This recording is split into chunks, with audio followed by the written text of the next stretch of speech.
There are really two ways that you can bow out as an aging footballer.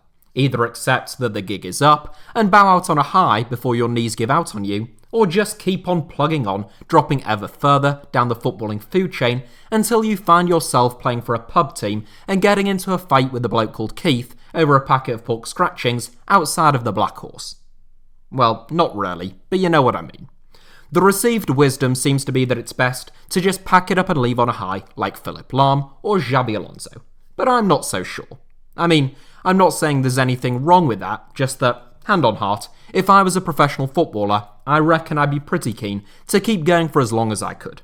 Retire too early and you'll always be left wondering what could have been. Retire too late and you might just end up making a bit of a tit of yourself away at Ewood Park. It's hardly the end of the world.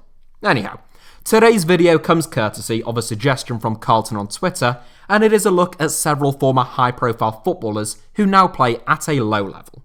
And when I say a low level, I don't just mean outside of Europe's top 5 leagues like Ian Robben at Groningen or even Mario Balotelli at Monza, in the Eredivisie and Serie B respectively. No, I'm talking about those playing at a really low level.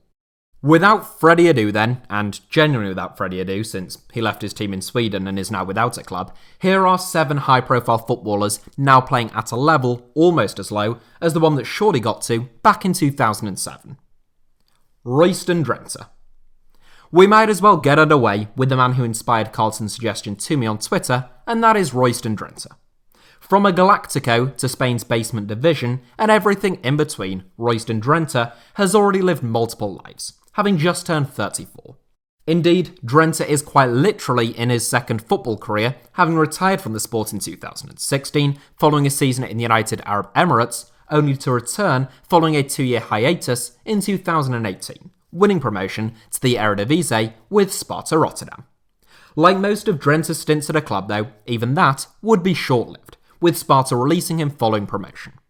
The former Feyenoord, Real Madrid and Everton man, who shot to fame at the Under-21 Euros in 2007, once set Real Madrid back more than £12 million, and was described by the La Liga giants as the Dutch jewel.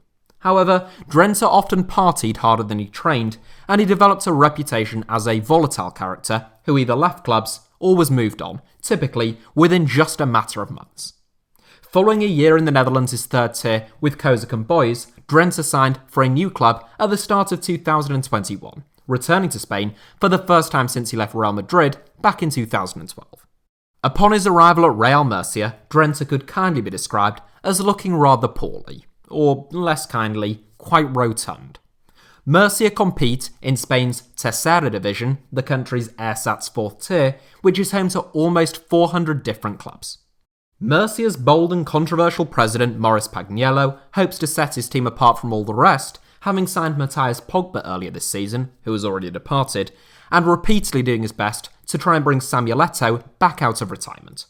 The club even announced the signing of Joleon Lescott in November, which came as a surprise to the Englishman, who said he'd spoken to the club about coming out of retirement for a one-off game, but certainly hadn't signed anything. In his first few weeks at Murcia, Drenthe could barely get a game, presumably down to his fitness. Just a few months on, he's already trimmed down a lot, and he's starting to show his class at a level where many teams are amateur or semi-professional. He has scored in 5 of his last 8 games, helping Murcia to climb to 5th place in their group, and the rapper turned actor turned footballer once again looks as though he might fancy one last gig playing at a higher level, should any scouts be casting their eye over him whilst he is in the Iberian Peninsula. Alex Song. An absolutely mad inclusion. There is no way that I could leave Alex Song out given that he just won the league title. Come on, Alfie, I hear you say. The man has just won a league title. What on earth is he doing alongside some of these part-timers who are practically playing within the non-league game? Well, hold your horses, since Alex Song hasn't just won the Premier League or La Liga. No, he has just won the Djibouti Premier League title, having captained his team Arta Solar 7 to a maiden domestic top-flight league title. Song himself is of course from Cameroon and won 49 caps for the nation of his birth between 2005, when he was just 17, and 2014. Song ended up signing for Arta Solar 7 in November 2020 after bringing a miserable spell with Swiss side Sion to an end. Song had been dropped to the reserves at Sion in what was some fall from grace for the former Arsenal and Barcelona man, before having his contract cancelled after he refused to accept a pay cut implemented by the club in light of the COVID-19 pandemic. Song credited Arta Solar Sevens club president for bringing him to one of the continent's smallest nations in the Horn of Africa, who, presumably, has a few bob lying around. I say that since Song wasn't the only one. He was joined in Djibouti by his former international teammate Dani Unku, who had spent most of the last decade playing in Turkey. Between them, Song and Unku made Arta Solar 7 the dominant force within Djibouti football, as they swept to the title, losing only 2 games all season. Holger Badstuber. Quite a different inclusion in 5th place, but an interesting one nonetheless that I suspect will come as news to most subscribers, and certainly most outside of Germany. Most of you will be familiar with Holger Badstuber, I am sure, who reached the semi-finals of the 2010 World Cup with Germany at the age of only 21, and won 5 Bundesliga titles at Bayern Munich. Badstuber really burst onto the scene during Bayern's 2009-10 Champions League campaign, playing a pivotal role at centre-back as Louis van Gaal's side surprised a lot of people by reaching the final. However, in 2012, Badstuber suffered what would be the first in a string of serious setbacks.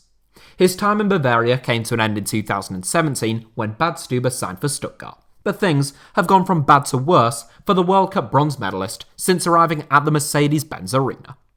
A big and powerful, yet classy and composed centre-back at his best, Badstuber suffered a series of niggling muscle injuries at his new club.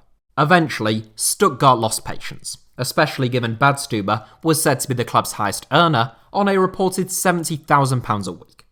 They asked him to leave, but Badstuber declined, so the club cut him from their squad and banished him to Stuttgart 2, who only won promotion to the Regionalliga Südwest last season, Germany's 4th tier.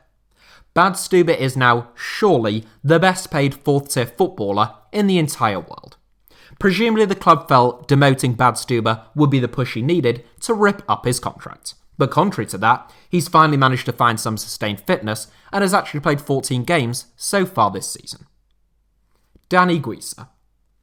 Quite possibly the least well-known name in this 7, at least among younger football fans in England, Dani Guiza won more than 20 caps for Spain during what was something of a golden era for the national team.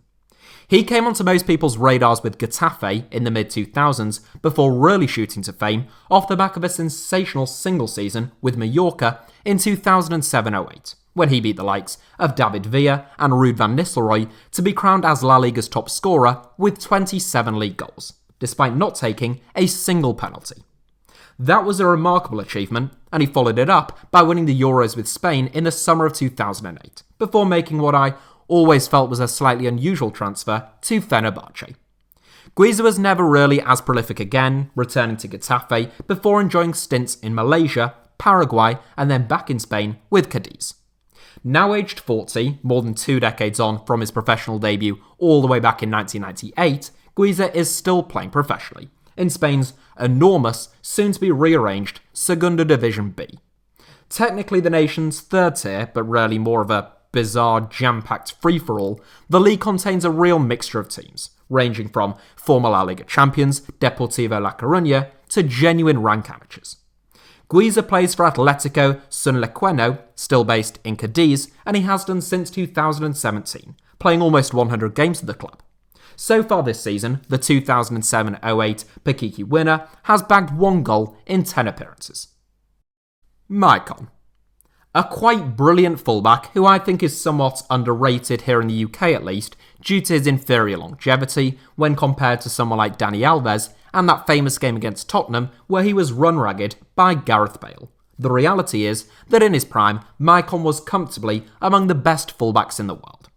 You need only look at the fact that Michonne played more games for Brazil than Alves between 2007 and 2009, when both players were in their pomp, as evidence of that fact. And he won 76 caps for Brazil in total. You may recall that Michonne had a brief stint at Manchester City, followed by 3 seasons with Roma, but he probably dropped off most people's radars at that point, which came in 2016. However, for the last 5 years, Michonne has kept on playing, firstly in the 1st, 2nd and 4th tiers of Brazilian football, and now in the 4th tier of the Italian game with Sona, who, whilst I would never wish to insult, are a club not deemed to be significant enough to have their own Wikipedia page. I'm sorry lads, but even #United have their own Wikipedia page. Michonne joined Sonna, who are a semi-professional side, currently looking to stave off Serie D relegation at the start of 2021 on a 6-month deal. And whilst you might think that, age 39, that'll be Michonne done and dusted, don't write him off just yet. Michonne's son Felipe, who is just 15, is also contracted to Sonna, and who knows, the Brazilian legend might want to hang on a little longer and follow in the footsteps of Rivaldo so that he can play alongside his son. Esteban Granero. We are back in Spain in second place for a man who I'm sure everyone will have some recollection of. Esteban Granero was born in Madrid and came through the youth ranks at arguably the world's biggest club. No, not Hull City. I was talking about Real Madrid. I even said where he was born to try and make that clear. Honestly, you're obsessed with the mighty Tigers, you lot. Where was I? Oh yeah. Granero left Madrid to join Getafe, but following an impressive season in La Liga, he was brought back to the Santiago Bernabeu. He went on to play 96 games in 3 seasons for Real Madrid, which is a considerable amount of game time, and he won both the La Liga title and the Copa del Rey with his boyhood club, before being lured to the free-spending QPR circus at Loftus Road in 2012 for a fee of £9 million. Whilst clearly a class act, Granero looked lethargic and either disinterested or disillusioned in a QPR team that was an absolute basket case for most of that season. Granero returned to La Liga with Real Sociedad and later Espanyol before dropping all the way down from La Liga into the Segunda Division B that I've already mentioned in this video, or the graveyard of Spanish football, as it has become known to some, in order to sign for Marbella. Still only 33 years of age, Granero ought to be a class apart at Marbella, though one wonders whether he joined them for football reasons at all. And I must admit, I haven't been able to get down to too many Marbella games this season to tell you any more than that. Before I come to our top spot, I should probably point out that when Carlton suggested this video idea to me on Twitter, I thought it'd be a quick, easy one, since I could find 7 old players playing lower league football and bang out an interesting video for you all in not too much time. Yeah, well, in fairness, I was half right. It didn't take me too long to find my first 7 players. The problem is that I kept digging for a couple of hours and kept finding more players, until I had a shortlist of about 40. From which I had to whittle down to only 7. Long story short, I could easily make a part 2 if this video smashes through 300-ish thousand views, and the appetite is there. Historically, I've had a hard time getting views on second installments to videos, but I found this one interesting, so I'd be willing to take the hit if today's video was a roaring success. I just thought I'd point that out, as it's the reason why I won't be doing any honourable mentions on this occasion. Before I bid you farewell though, here is your top spot. Nicklas Bendtner. I know it is popular to make jokes about how useless Nicklas Bendtner is, and to be fair, he has rather invited some of that mocking on him with the bold claims that he made about himself years ago, but I actually think that he was a very talented centre-forward. Given his size and strength, standing at 6'4", powerful yet mobile, twinned with his technique on the ball, I think he could have become a brilliant forward had he been fully committed to the sport and focused 100% on becoming the best player he possibly could. There were times at Arsenal, and particularly with the Danish national team, when Bendtner did tie it all together, but all too often, on other occasions, his decision-making and finishing let him down. The Gunners finally gave up on Bendtner in 2014, and he has since had stints with Wolfsburg, Nottingham Forest, Rosenborg, and FC Copenhagen.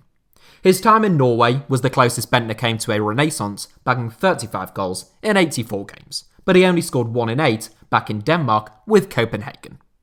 It has now been 16 months since Bendtner played for Copenhagen, and he hasn't signed for a professional club since. Aged only 33, like Granero, it's pretty wild that Bendtner has gone this long without a professional club, and one wonders whether we will see him back in football at a competitive level ever again. That is not to say that he doesn't still have a club at all though, otherwise he wouldn't be featuring in this 7. He joined Danish 4th tier outfit Tarnby FF, based in Copenhagen, in August 2020. Except Bendtner isn't even playing or training with the Tarnby first team. No, instead he is part of the Tarnby FF M+32 team, which is their veteran or old boys team, only available to players over the age of 32. Originally, it was cited as a move purely intended to help Bendtner stay fit ahead of signing for a new club, but as I've already alluded to, quite a lot of time has passed since then, and still, there is no news. Alongside his football, Bendtner has hosted a reality television show in Denmark with his girlfriend entitled Bendtner and Feline, but the couple broke up just at the end of March, so I'm not quite sure what the future holds for either Bendtner's football or television career in truth. Anyhow, on that bright note, that is it for today's video. Thank you all as ever for watching. Hit the like button if you enjoyed today's video. It helps with the algorithm apparently. Let me know your thoughts down below in the comments. There's a chance I'll read them. And make sure that you are subscribed and turn on notifications for the finest YouTube channel in all the world. And that is of course HITC Sevens. You can also find me on social media on Twitter or Instagram via the username @HITC Sevens on both, should you wish to do so.